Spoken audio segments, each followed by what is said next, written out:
The summer 2022 anime season is approaching its end. It's been a twist of turns and surprises among what I decided to watch. Overall, it felt very weak, though recently it redeemed itself to me somewhat with the debut of Tatami Galaxy's so-called sequel, the Tatami Time Machine Blues. There was disappointment, such as with RWBY Ice Queendom. I recently became a fan of Shaft after watching Madoka Magica and Bakemonogatari, but was harshly disappointed with this one. It starts by going in a so bad it's good territory with 3 recap-like episodes that rush through the story ridiculously fast, shamefully skipping a lot of scenes in the process. I don't even know the source material or previous adaptation, but I know this series managed to ruin a character named Penny early on because of this. The way conflicts get resolved are so rushed, they feel nonsensical. The art and animation had its moments where it can be good, though it's hardly ever the case, and mostly in these first 3 episodes. The amount of off-model shots, ugly art, alongside weak CGI and terrible animation is the norm. The opening sequence is disappointing, in that the song is terrible in my opinion, and recycles the best-looking parts of the first 3 episodes. At least with the ending sequence, they upgraded it with better footage eventually. Not with the opening, however. After 3 comical episodes, it goes into a new original story, and the pace slows down dramatically and painfully. Many of these episodes felt as if they were wasting a lot of time. It felt as if every 2 episodes were better off being condensed into one. The dream within a dream, and Wiz changing her dream world and the people in it by how she perceives them was a bit interesting. Overall, a disappointing disaster. At the very least, I enjoyed the end card Yoshitoshi Abe made from the series.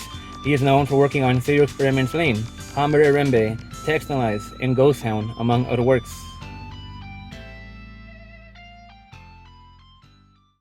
All the Night to me felt like a poor attempt to be similar to Monogatari. As a romance, I haven't been moved at all by the main duo. I felt bored at times and confused Uesu because the art looks all too similar at times. The constant bombardment of background art looked alright, though it was drowning me in the color purple. Regardless, it came off as annoying eventually.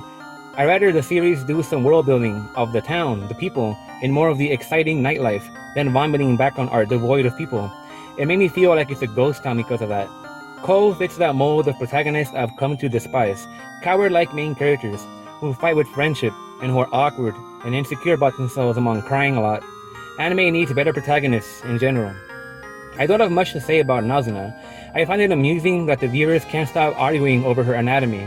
The new characters have done nothing for me, and the plotless episode in the maid cafe didn't help at all, but at least make Ko's character a bit better. Its dialogue isn't interesting enough for me, and during the last few episodes, it was putting me to sleep. With 3 episodes left, I don't feel very motivated to keep watching. If I had not chosen this to review it, I would have dropped it weeks ago.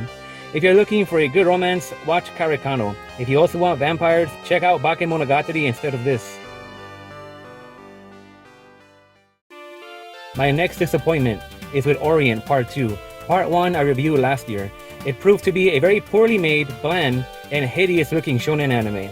Part 2 started much stronger, though still carries over many of the same issues. Part 2 actually showed some promise at the start, that it may become decent. It expanded the world vastly and introduced a lot of new characters. The funny part about this is that many of these new characters have completely outshined the main cast. Speaking of the main cast, Musashi has become annoyingly useless.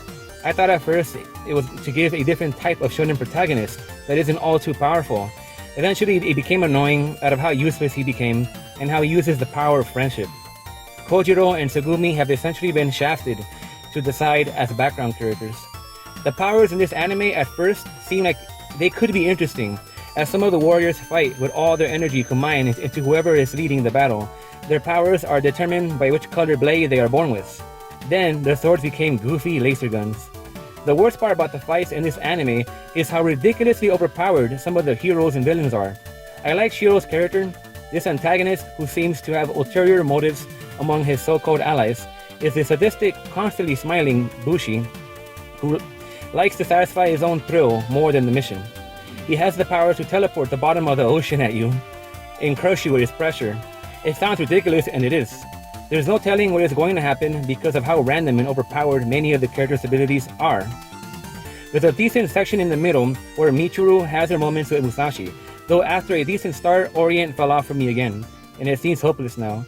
Near the end, it's been focusing more on character drama between the new cast. Orient does this annoying thing anime does, where the monsters just stand there as the characters talk and talk. I think Akihiro is alright, though nothing amazing of a character. Next, among the anime that isn't that bad, and more around average, is Tokyo Mew Mew New. Besides its environmentalist message, it's about these two suspicious men who force animal DNA into 5 poor unsuspecting girls, thus turning them into magical girls. They make them work at a cafe and fight aliens to save the world. It's a magical girl series. The only magical girl series I'm really familiar with are Revolutionary Girl Utena and Madoka Magica. This is different and nowhere near the quality of those two anime. This series feels too lighthearted and happy to me. It feels like a kid's show. The monsters look laughably bad and don't look menacing at all. The characters constantly and annoyingly go off model. Ichigo does this the most. She can look adorable many times, as I have been very charmed by her thus far, and I think her debuting voice actor is doing great, but the series looks too bland and lowly produced. The villains are like Team Rocket. They try to appear menacing, but are useless and have the annoying formula of showing up and pathetically losing each time. There's nothing exciting about them. One of the parts of this series I can praise is the music. It's well made, maybe even too well made for this series. I think this is my soundtrack of the season. The romance between Ichigo and Aoyama can be adorable at times. However, many other times it comes off as annoying and dragged out. They make Aoyama so oblivious and foolish it makes you want to yell.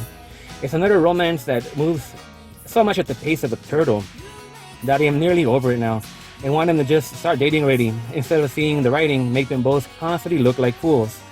There's a character named Lettuce, and though attempts have been made, some characters like Zakuro almost feel as if all they ever have to say is the same line over and over again, with very poorly made character development.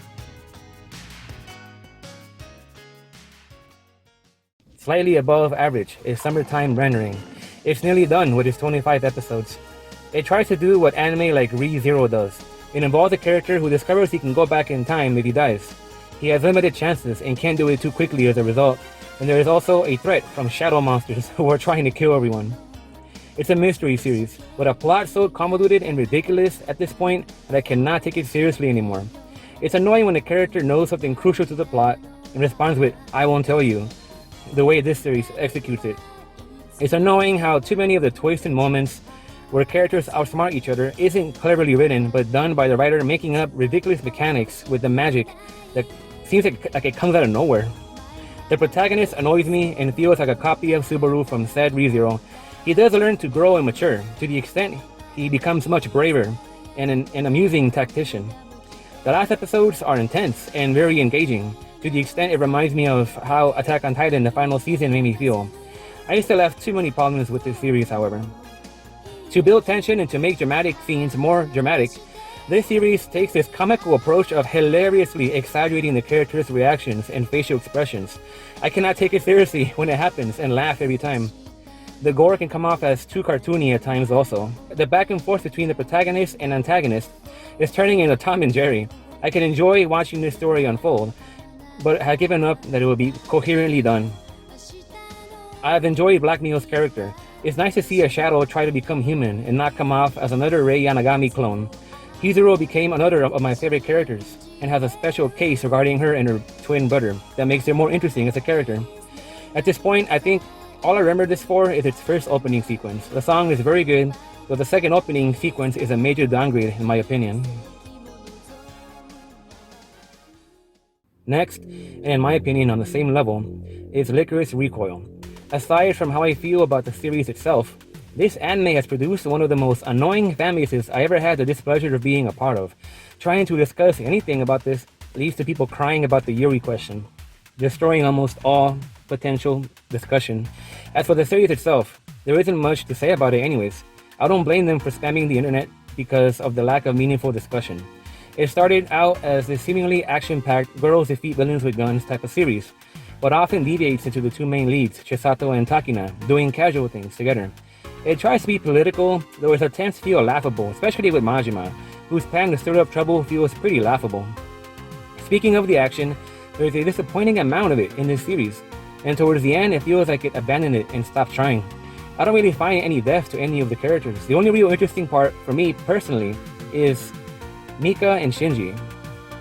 Shikato annoys me in that she has that problem protagonists have that irritate me to no end. It's the killing is bad mentality, even if it includes killing the bad guys.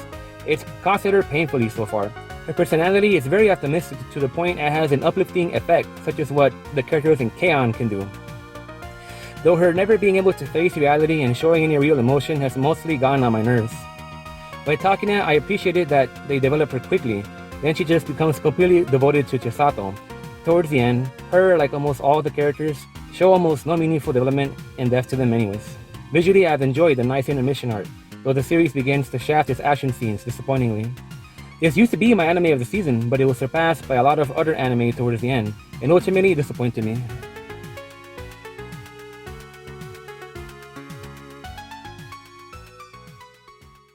I'm KAWASHIRI is a 24-episode series consisting of 2.5-minute episodes. Sadly, most of every episode is the opening sequence.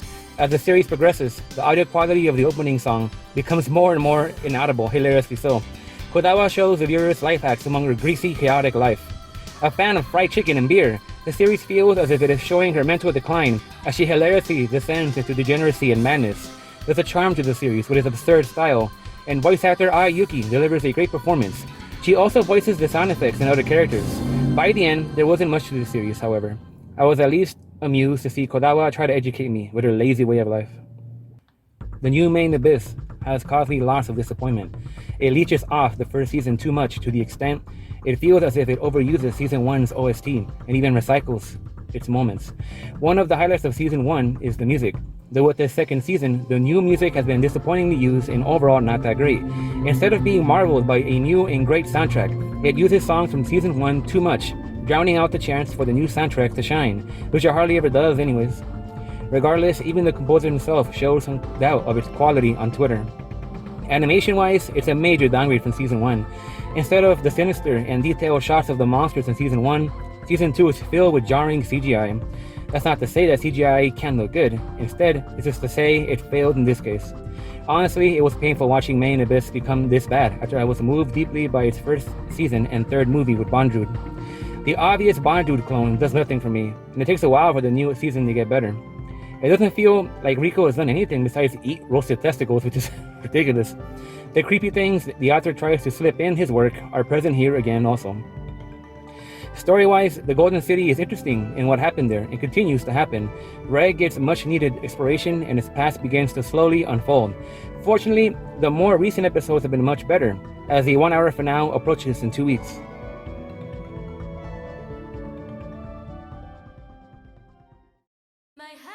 The surprise of the season for me has been the second season of Shadow House. It's not saying much, honestly, though it has been inspiring to watch. The rebellion against the Shadow House gets more intense as Kate struggles to radicalize the shadows and living dolls that are willing to listen. Her own character's development has gone along nicely enough to show her determination and plans to expose the hierarchy. This time around, the mystery aspect is done much more better than in season 1. The way the characters outsmart each other is written much more cleverly than something ridiculous like Summertime Rendering. Many of the characters get their own episodes and much more focused this time around. I don't particularly care about Emeliko, but seeing John being funny and some of the recent characters like the mysterious one in the hood has been pleasant. On the other hand, I can't help but feel the art and animation feels lazy with characters that are literally pitch black. The production isn't that impressive. Last and certainly not least is what has quickly become my anime of the season with just one episode, the Tatami Time Machine Blues. This one I was really interested to start watching because it's a sort of sequel to Tatami Galaxy, which is one of my favorite series and the next directorial work of Shingo Natsume from Sunny Boy. The first 30-minute episode brought back many of the big memories I have from the prequel. Watashi is always amusing to see talk about anything, as he has this bizarre but sincere type of way of critically looking at things. Oza returns and reminds the viewers the type of troublemaker he is. This is even more interesting now because Watashi isn't the only one who can go back in time now. The music so far feels mostly reused from the older entry. The visuals are surreal and beautiful, and overall a strong start for the series. The fast talking is there, though not as intense as before. All throughout, there is lots of good, cleverly written humor that I can really connect with. Overall, this is the weakest season I've covered. Despite that, it has some amusing twists and turns around the end. Thank you for watching.